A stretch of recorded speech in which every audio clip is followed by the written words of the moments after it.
Here, Vanderbilt women's basketball head coach Shea Ralph and special guest senior Justine Pissott. Coach, your team returns from the Virgin Islands with a perfect 2-0 record. This player right here, Justine, was a big part of the reason why you all went 2-0. She was part of the all-tournament team down there, along with Michaela Blakes being the Island Division MVP.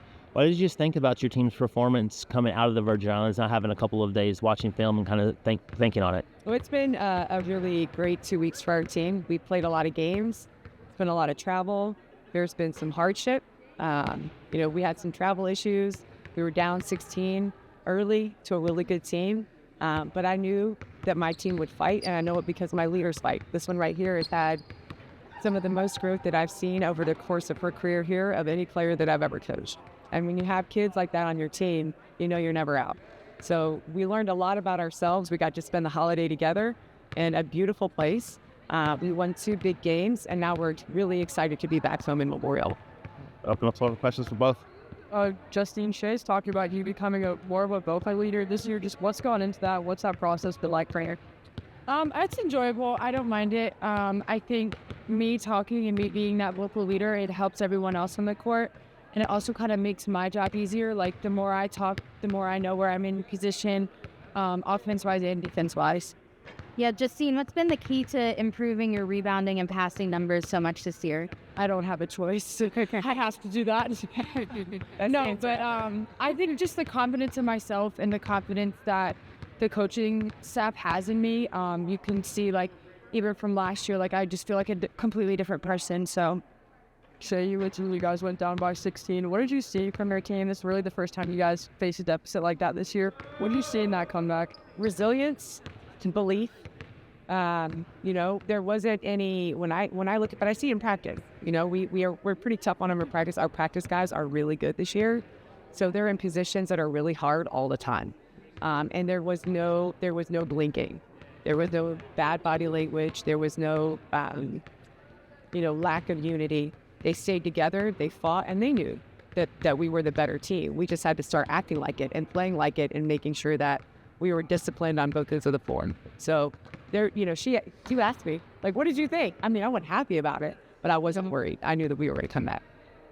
Yeah, Shea, Michaela had a little bit of a slow start by her standards to the season, but has really turned it on. Is there anything that she's done differently?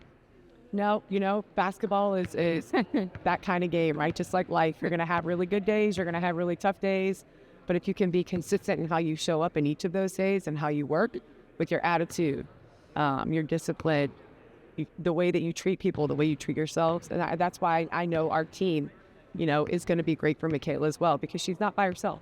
So in those moments, our team showed up for her, and she shows up for our team and all the other ones. Justine, I was going to ask from a player's perspective, when you guys were trying to fight back against BYU, what were the conversations like in the huddle, maybe just between the players and not necessarily what the coaches were telling you guys? to be honest, we were doing everything that Coach Ralph told us to. Like, we were doing the opposite of what she said. Like, 21 wasn't working for us, so we were doing 55. It was very positive. Like, we were just saying, like, Mick would bring us in and we'd be like, okay, we're going to 12 to 55 black or just 55 black, and just doing what we had to do. It wasn't like, you need to do this, you need to do that. It was very much like next play mentality. If we know we get a stop or 3 kills, then we'll be fine. Shea, I know as a coach, you're probably saying every game is important, but back-to-back games against Power 4 opponents bookended by Oregon State, USF, how important is this stretch of non-conference play to you guys? It's hugely important, and we knew that when we scheduled it. This team is ready to take the next step. So we want to play opponents, who are going to challenge us. And we know that we're ready for that. We know that we need it. And for the goals that we have this year, we expect to come out and perform. I don't care what time of year it is. But right now, we're learning a lot about ourselves, and we're ready for the competition. We're ready for the fight. Justin, you spent a lot of time on the road in November, but you all were able to go 8-0 in it. What are some things that you learned as a lesson, maybe not just necessarily on the court, but just some lessons that you learned about this team, maybe its camaraderie, going through November and traveling to Paris, traveling to the Virgin Islands, playing a couple of true road games? What were you able to learn about this team? I truly think we love each other. I mean, we are very much together. We have each other's back, whether it's positive, whether it's negative. Like, in the end, we all know it is positive intent, but like, if one person is fallen, all of us are fallen. Like, we're not letting one person out. So I think the biggest change from last year and the years before of me being on this team is like, we're definitely together. We love each other. We care about each other on and off the court. Cool. And now the other end of that now is that you're home all month of December after a really hard stretch on the road, going to different places in November. You have 5 straight games here at home. How does it feel for you as a senior in this team to be knowing that they're going to be playing at home in front of your home fans for the rest of the month? I think it's a good way to end the month and start the month. Hopefully we can get more people out here to watch us because I do think that we are a lot better. I think we have a lot of talent to show, and we just play fun basketball, so it's exciting. Coach, same thing. How do you feel about your team being home for the next month? We're happy to be here. Show up and support us in Memorial Magic. Let's go. Show up.